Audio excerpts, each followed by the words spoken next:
Right. Thanks for the introduction. Good morning, everybody. It's my pleasure to speak here as a representative of SSRL about our efforts in energy sciences and the kind of research we are doing to cover the various fields that exist in energy sciences. I will initially give you a brief overview about SSRL, you heard a lot about it already, but how we generate X-rays, in which way are we using them. And then for this presentation, I picked 3 of the many examples of energy research that we do at SSRL. And I picked them because they are representative of joint efforts between Stanford University and SSRL, in which students that are often co-mentored by faculty on campus and a staff scientist at SSRL do the work at SSRL on these different energy systems, such as batteries, fuel cells, or photovoltaic cells. So let me just reiterate what great tool we have at SSRL and SLAC, I should say. We have this. Do you have a laser by any chance? This one? Okay. These are both dead. We have, you just saw the video about LCLS, which is a unique tool right now in the world, even though there are efforts in other countries to build similar devices. And we have SSRL, which is a storage ring, which you also saw just the video for. And in the combination, SLAC is in a unique position. We have these unique tools and a university nearby with which we collaborate on energy sciences, but we also collaborate with other universities. We are a national lab and user facility, and in this capacity, we have many research groups from in and outside the country.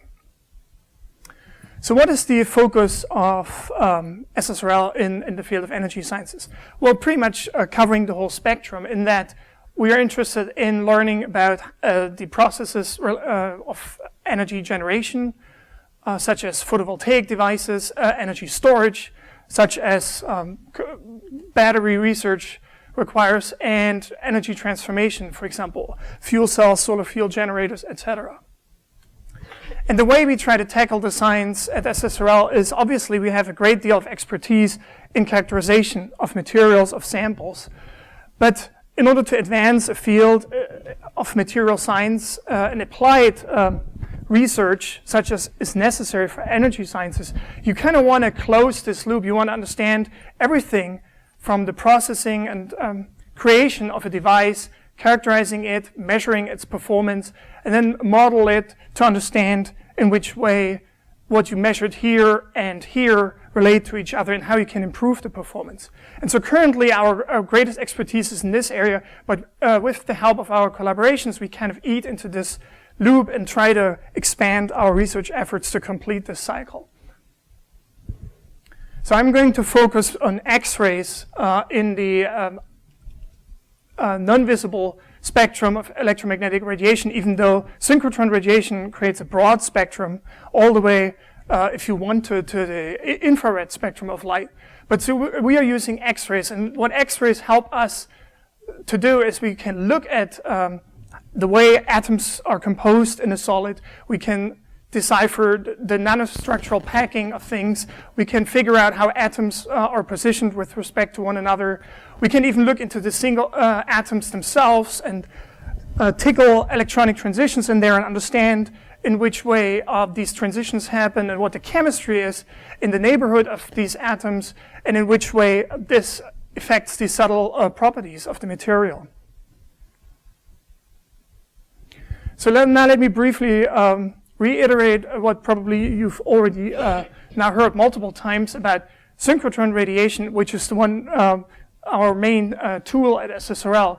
The origin is that you have electrical charge that is being deflected in a magnetic field, and that will create radiation that will force the electron to emit radiation because its direction is being changed. That's a simple result of the Maxwell equations that a lot of you may remember from school. Now, there are actually natural sources of cosmic dimensions. There's this famous Crab Nebula that emits gigantic fields of billions of miles in diameter of synchrotron radiation. And how do you make a beam out of this? Because a beam is what we need. If the electron is being forced on a circular path, it will emit what's called a dipole radiation. And this will look fairly roundish still. And the only way that you get a beam out of this that's highly collimated and focused is you need to make the electron move really fast. And you can imagine the analogy that you find in textbooks is that of a truck loaded with tomatoes from which people throw the tomatoes in all directions. If that truck stands still, the tomatoes will evenly be thrown in all directions. But when that truck moves incredibly fast, no matter in which direction the tomato is thrown, ultimately the forward component of the truck's motion will collimate the beam of tomatoes in that case. And so we don't throw tomatoes, and it's a kind of strange example to begin with, but it's the classic one that you find in textbooks. But the point to be made here is we need to move that electron incredibly fast to get our beam. And so we actually need to accelerate it to this near the speed of light. And the way we do this, we use the principle of a storage ring. So we want electrons to move incredibly fast inside that storage ring in this direction. And we have this little booster ring here in which the electrons are brought up to an incredibly close fraction of the speed of light before they are injected by this track here into the ring, in which they then live for many hours going. Thank you, Oracle. In this circular motion and passing all these magnets that create the very, very bright X-rays. So after the booster ring is done accelerating the electrons, I hope you can see the number here at the bottom, we're close to the 10 millionth part of the speed of light. So pretty much these electrons are nearly trying to break Einstein's general relativity theory there. And so now I want to move on and give a few examples of how we do research with these X-rays. The first example is the most fundamental one of the ones I'm going to give you, is an example of collaboration between a faculty member on campus, Will Chu's lab, who's very much interested in electrochemistry that plays a big role in all sorts of energy applications, and he's collaborating with Mike Toney, who is staff scientist at SSRL, and the student who kind of implements this research at SSRL, Yashou Shi, is co-mentored by both of them. So what's the motivation for looking at electrochemical reactions in energy sciences? What you see here on the left side is a very large solid oxide fuel cell as it is produced by Bloom Energy, and it's very clean and basically generates electricity out of stored fuel and only produces small amounts of CO2 and water in the process. And of course, we would like to bring down the dimensions of this and make them even better. And Will Chu's strategy here is to miniaturize this, the essence of such a cell, make the smallest possible device that still resembles all the properties of this big cell, in which there's a very complicated, very porous catalyst, and basically just make this device that has the same catalytic material, and now being able to look at it with X-rays to understand what's going on in the big cell, and to eventually be able to feed back and improve the technology that currently exists in the cell. And so the approach here is to make basically mini reactors. So make little cells that mimic fuel cells, for example, that can split water, and be able to shine X-ray light on them and look at the individual properties of the surfaces involved in this reactor process. And the electrochemistry that you can do in these cells is very universal to many different energy applications. Electrochemistry happens in fuel cells, it happens in water splitting reactions, and it even happens in batteries. So in a way, if you get on top of this and are able to make these mini reactors, you can make a great impact in all of these fields by understanding what's really happening on the surface of such a device that stands for the catalytic surface in the big cell. And what Will's lab is interested in is finding out how are the electrons distributed in the catalytic material, what's happening really when water's being split, etc., in one of these electrochemical reactions. And X-rays can help you understand how the electrons are distributed on the surface. And also, these kind of graphs here can be gotten by shining X-ray light onto such a surface, and then moving this sample around in the beam, generating this kind of map, which will tell the researchers precisely how the atoms are arranged on the surface. So in order to implement this, the student went and is currently in the process of building this cell. He actually just recently got a grant to fund this research, where he has an environmental chamber in which he can now purge hydrogen gas, water, oxygen, to really see what happens catalytically on the surface of a sample, of the catalyst. And he also has electrical connectors here, so you can bias the device and drive electrons into it or take them out of it to drive these electrochemical reactions. And the whole thing is capped here with a beryllium dome to protect the gas atmosphere that you want inside this little reactor. And this little sample chamber will then be put onto one of our quite modern differentimeters that allow you to position the samples in all sorts of directions relative to the beam. And that is necessary to do these experiments that get you the positions of atoms with respect to each other. And so here, Yiju sent me some initial data he was able to get. I don't want to explain to you the graph in detail, but what these kind of curves and traces allow him to eventually do is to fit them to a model and theory and understand where on the surface is, let's say, an oxygen missing, or where has one gone during these reactions. So you see two traces here. One is taken in basically a vacuum, or without any oxygen atmosphere in the reactor. And the other one is taken with a partial pressure of oxygen. And there's a little bit of a shift here. And by understanding how to fit the models to this shift here, Yiju will be able to say, oh, where is a vacancy forming in this catalytic surface of cerium oxide, and what's going on, and how are atoms replacing themselves on the surface. So this is really important to understand the rather difficult surface aspects of these electrochemical reactions and how they drive these important energy applications. The next example I want to show is an example of battery research as it's done. Also, again, a collaboration between a group from campus, Yuchui's group in material science, and a group here of staff scientists at SSRL, Mike Toney again, and then Jana Nelson, who started as a postdoc at SSRL, now is a staff scientist since recently, and Joy Hader is working in this too. And here the motivation is clearly that in order to implement any kind of green energy technology, you need to be able to store energy, especially the one that's generated by methods that aren't continuous in their energy output. You need to be able to, for example, so the sun isn't always shining. You need to be able to store energy efficiently to have this completely green cycle and get away from coal-generated electricity that would otherwise have to charge such an electric car, making it less green than you think it is when you buy it. So the focus here is on these battery cells.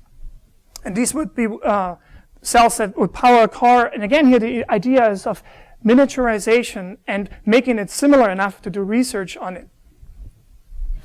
And so what Joanna was pursuing here was looking at the alternative material for the cathode. So in the commercial lithium-ion batteries, the cathode is very often a carbon-based material, and there are different elements that would be much better, but they have issues with them, and trying to get on top of those will allow you to make a much better lithium-ion battery. So germanium, for example, can hold a lot more charge than the currently used cathodes, but it has a problem when the lithium ions alloy with it. The whole particles will expand so much that upon the reverse cycle of the battery operation, they often crack, which of course destroys the idea of having a rechargeable battery. So here at the bottom you see the process schematically. You will have these germanium particles at the cathode, and lithium ions in this cycle of the battery would diffuse towards it. and then lithiate these particles and basically create electrical current from this. But then when you now delithiate these batteries to complete a charge-recharge cycle and delithiate them, and they would have to shrink back down from this much expanded volume, they often tend to crack. So that's a problem that Joanna tries to get on top of with her research. And she does that research on one of the SSRL beamlines that you can see here at the bottom. This is a microscopy beamline that she's working currently to modernize. And you see here schematically, or actually actual pictures of the different elements that make up such an X-ray microscope. The main point I try to make here is what she's using is, again, a simplified version of a battery that holds all the important ingredients of this commercial type of battery, but is very much capable to be put in such a beamline. It's a pouch that is basically a plastic pouch that contains these electrolytes and electrodes and the cathode materials of interest, and now X-rays are being used to probe this mini battery and look at what's going on during these charge and discharge cycles. And the method that she has implemented here with help of her colleagues is that of tomography.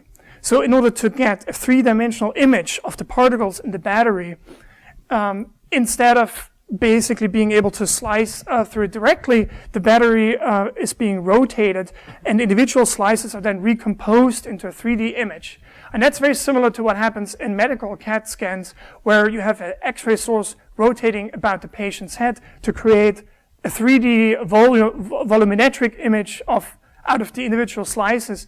In the same way, here at the beamline, the battery is rotated and the individual slices are being put together to give a 3D image of a particle. And I have a little movie here that shows what kind of image can be gotten from this. So this is a germanium particle 3D image that is gotten out of this tomography process. And the resolution is actually very good. This length bar here at the bottom is 10 micrometer long. And so the individual features that can still be resolved are on the order of 30 nanometers. So with this particular beamline, the researchers can look down at the finest features, spatial features of such a battery particle and can really try to understand what's happening in this charge-discharge process. And in this particular case, what Joanna found is that when she starts with this particle and she looks at its volume, and then she creates this lithiation process in one of the battery cycles, as predicted, the particle swells in volume to about 350% of its original volume.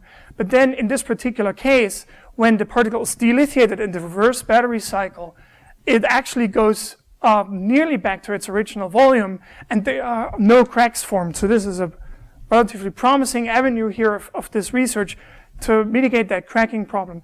By the way, even though this looks smaller than this particle, it is a little bigger. It's simply that in this delithiation process, the particle has also rotated a little bit in this view. All right, let me move on to the final example that I wanted to give you this morning, which is a project that I'm involved in. I have a group that looks at the printing of organic solar cells, and I do this research together with Shannon Bao, who's in chemical engineering campus, and there are again students that are co-supervised between her and myself to do the research here at SSRL. And so here's the problem that we try to tackle. First of all, organic photovoltaic devices hold a big promise. They are comprised of materials that are very cheap to make. So especially, the molecules that you can use to make such a cell are used as pigments in car paint. So that gives you an idea of at what volume these kind of materials can already today be made at a very low cost. And then because of the technology involved in these organic photovoltaic cells that can be put in plastic, thin, flexible substrates, there's the promise of being able to mass manufacturing them in a roll-to-roll fashion, making them printable cells that then can now be unrolled on rooftops or can be put in places that need a curved solar cell and can't accommodate a heavy or stiff silicon photovoltaic cell. So how does such a cell work? Very, very briefly, the most common implementation of such a cell is a blend of two different soft materials. So it's a blend of a polymeric material and a small molecule, indicated here by these red and blue material phases. And when such a cell film is hit by light, what happens is in this blue phase here, pairs of electrons and what we call holes, which are positively charged, basically positively charged locations in the material. These pairs are formed, and they can move around in the blue material until they hit this kind of interface to the red material, at which these two charges are being split, and then the electron is extracted through the red material to reach the top electrode here, and the left behind positive charge will travel through the blue material until it reaches the other electrode, and that generates this electricity that comes out of the cell. The problem here is manifold. First of all, these cells very critically depend on how precisely these two materials blend together and what kind of morphology they form in the blend.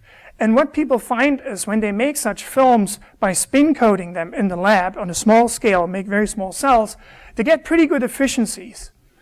I mean, nothing compared to silicon cells, but for these interesting niche applications that people think this technology targets, these are already pretty promising performances. But when you try to print this kind of blend, all of a sudden the performance drops to a much lower value.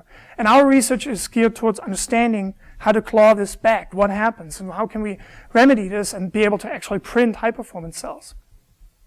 So the printing method that we're using comes out of Professor Barr's lab in chemical engineering, where we have a blade that drags an ink across a surface not too different from a butter knife spreading a thin layer of butter, and the substrate can be heated, and the whole thing is temperature controlled, and you can use different inks that you can try. But the whole thing is very simple, and that's the advantage here. We can mimic large-scale industrial printing with a very simple printing method. And what I have just this little movie here showing a top view onto this meniscus here in the ink as the blade recedes and is dragged across the substrate. In this case, the blade moves from this end towards the right. What you see here is how fast a crystalline film of what you try to spread is forming. So basically, the ink is evaporating rapidly, leaving behind the solid printed film.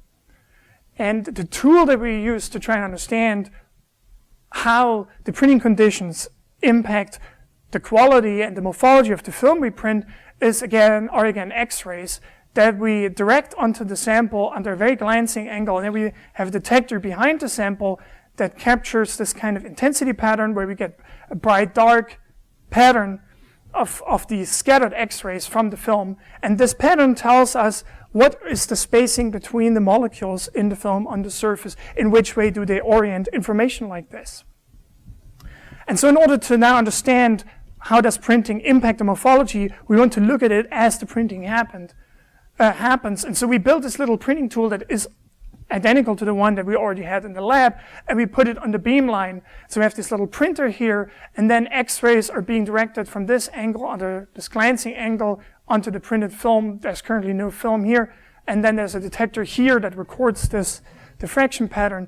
And I'm not going to discuss this in detail. I just want to show you some images we can get from our printing of these solar cell blends. And all I want to point out here is that we get different patterns. And so we start to see the difference that the different printing conditions make on how the film forms. So in this column, for example, the printing occurred at 1 ink temperature. And in this column, it was at room temperature. This was elevated at 130 degrees Celsius. And also, we use different solvents here. One kind of solvent and a more volatile solvent here. And so you can see how these patterns look quite different from one another. And they help us to understand how does the choice of solvent matter, and in which way is the film forming, and how do the molecules pack in these films. So we have a tool now that we can use to correlate printing conditions to morphology in the film.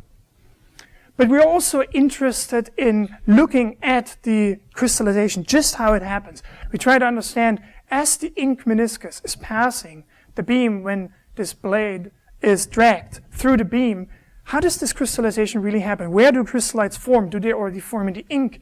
Where's this zone where they finally solidify?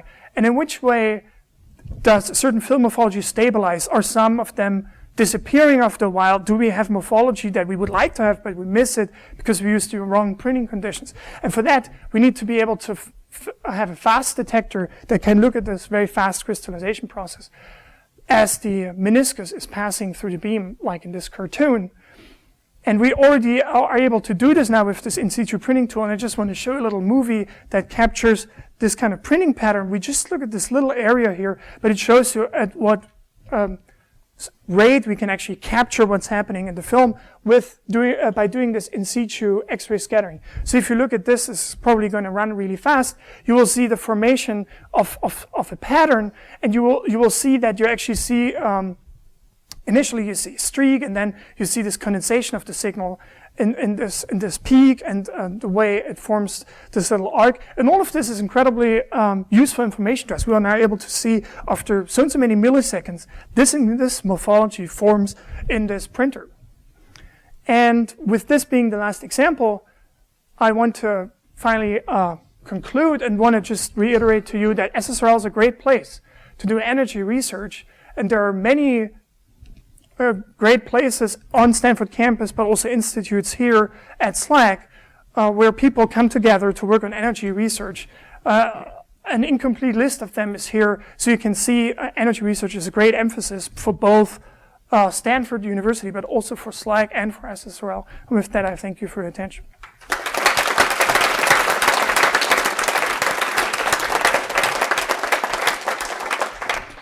Okay, we have time for maybe a couple short questions.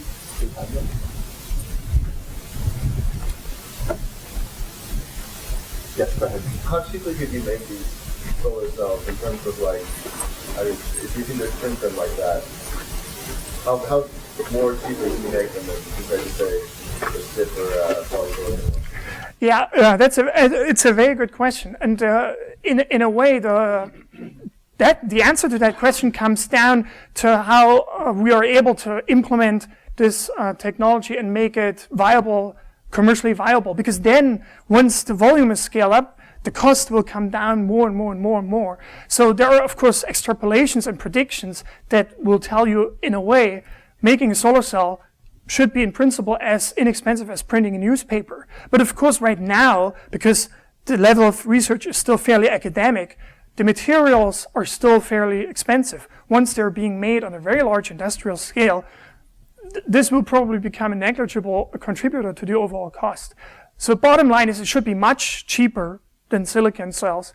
But basically, you have to be able to implement the technology and go forward and present it to industry as something they can invest in, and then scale the whole thing up, and it becomes commercially very viable. What kind of efficiencies do you think are possible from this kind of technology? Because 5% seems kind of low. Yeah, 5% is still low. So the material system I showed you was not the best that's currently existing. There's a company in Germany, Heliotech, that can put these cells in tandem. So they put 2 cells together, or even 3 cells together. And I think their latest record was 12%. So once you are above 10%, you start to be attractive in terms of what is the watt figure of energy you can create per dollar, and what is the turnaround for investment, and after how many weeks or days of operation do you have your investment back.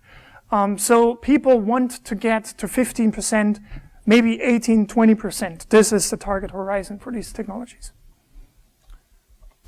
Maybe one more question?